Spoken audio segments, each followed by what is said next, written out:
J'avais été invité par CyberLife avec des collègues journalistes. On devait assister à une présentation révolutionnaire d'Android domestique.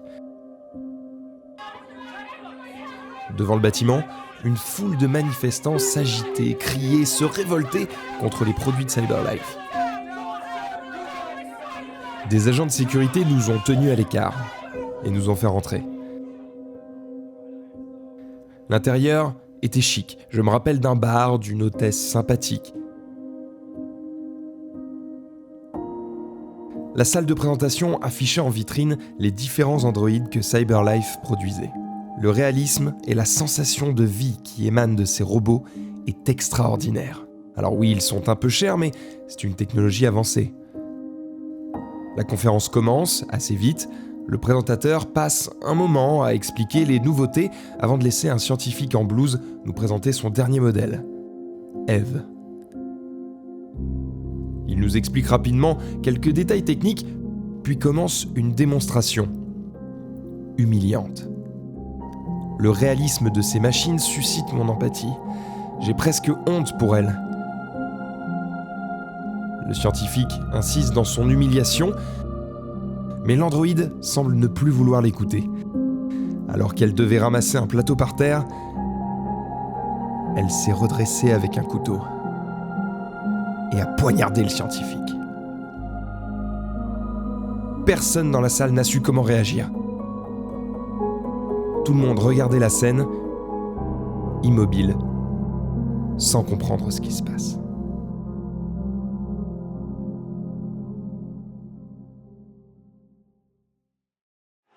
La vie est pas facile à Détroit, mais bon, on se réchauffe comme on peut. On vient de vivre une pièce de théâtre interactive, puisque en fait on se fait capturer par des androïdes, des déviants, et après avoir vécu toute une scène liée à des androïdes qui se libèrent de l'esclavage, eh bien en fait on apprend que nous sommes nous-mêmes des androïdes. C'est pour ça qu'on a ce petit triangle, et nous sommes ici dans Jericho, qui est en fait le cargo qui sert de QG à tous les déviants Android, mais ça vous le découvrirez évidemment si vous jouez directement à Détroit. Pour le moment, nous, on va récupérer un peu, on va profiter de la chaleur, on va boire, on va manger tranquillement, et puis on verra où nous mène la suite de cette petite pièce de théâtre improvisée.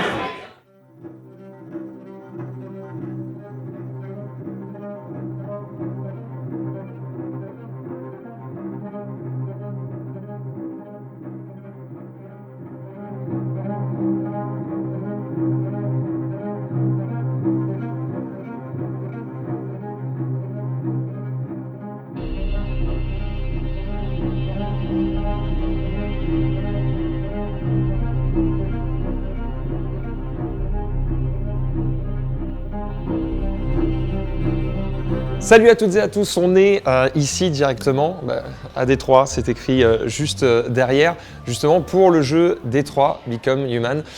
Du coup, on va vous faire un petit peu découvrir les lieux. Ici, on est dans un bâtiment du coup au cœur de la ville de Détroit, et il se trouve que c'est en fait la zone qui va permettre à l'ensemble des journalistes invités de pouvoir tester le jeu. Il y a une quarantaine de personnes ici qui sont invitées, chacun à son poste. Soit vous n'avez jamais joué au jeu et vous allez commencer dès le début, soit vous avez déjà joué, et dans ce cas-là, vous allez pouvoir tester les différents embranchements.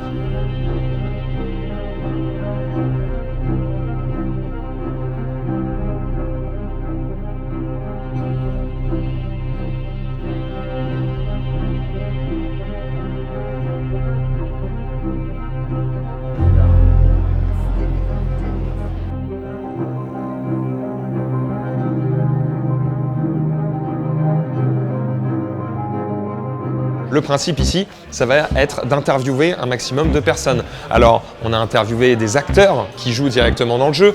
On a interviewé du coup le compositeur aussi de la musique, notamment des thèmes de Kara. Des gens très intéressants à interviewer. David Cage, on l'aura prochainement dans une émission. Donc du coup, nous, on l'a moins monopolisé ici. Moi, je vais en profiter du coup pour tester des embranchements que j'ai pas encore fait, parce que moi, j'ai terminé le jeu pour le moment. Mais là, on va aller voir du coup comment ça fonctionne, et surtout si en prenant des choix un petit peu différents, est-ce que ça change profondément le jeu.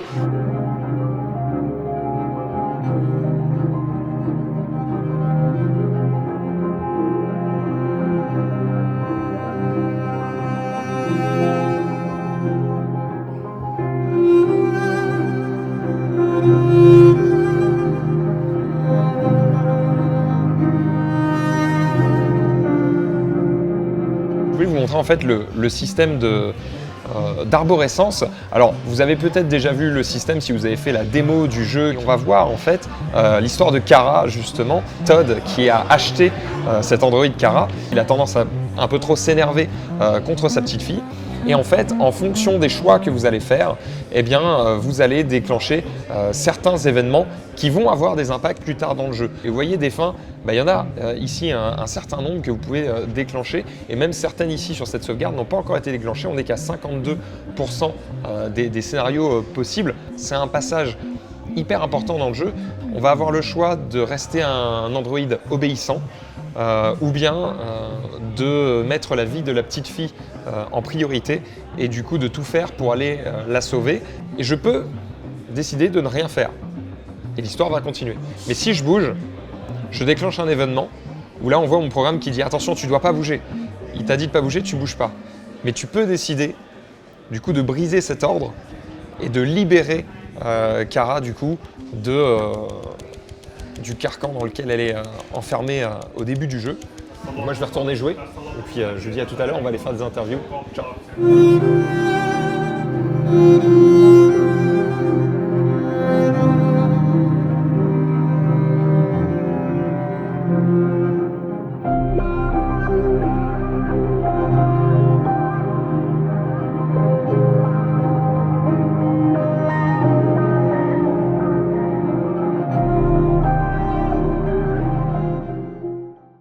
Salut à toutes et à tous, on est du coup avec Philip Shepherd qui est donc le compositeur d'une partie de la musique de Détroit puisque il a composé notamment la partie qui est liée à Kara. On va en parler justement avec lui. Hello Philip. Hello. Nice to meet you. So you worked specifically on Kara. How did you manage to work with the other composer? Well, we were asked to write actually almost in isolation, which was amazing because normally I'm used to writing movie soundtracks. And this was different because I could be very loyal to my character, to Kara, and then the other composers were writing for theirs. And we all write in with a different kind of ear, with a different orchestration. What was good is when we started to hear each other's music later on in the process, we thought it's different in texture, but you could hear that there was the same kind of heart. David Cage was very good at briefing us on all of the levels of the character and the story. We really were encouraged to think very deeply about it. Now, normally when I write a movie soundtrack, I have a short amount of time. It might be 3 months. With this, I had nearly a year, which meant that I could spend a long time actually trying to find the one theme. The moment I found the 2 notes that to me felt like Kara, then all of the other music, all of it just went and it kind of came out. It's like you find the DNA and then you can make anything. And the different thing from writing a movie is that you become very committed to your character. If I'm writing a movie soundtrack, I'm writing for all the characters and I'm writing for the scene. With this, it was like, no, I'm just worried about her. You want to be in another game? Oh, absolutely. I mean, I love acting, but the thing I like about the performance capture is that it is like theater in that you have, often in theater, you have only minimal props. The set is very basic. It's all about the acting, the connection between the 2 characters.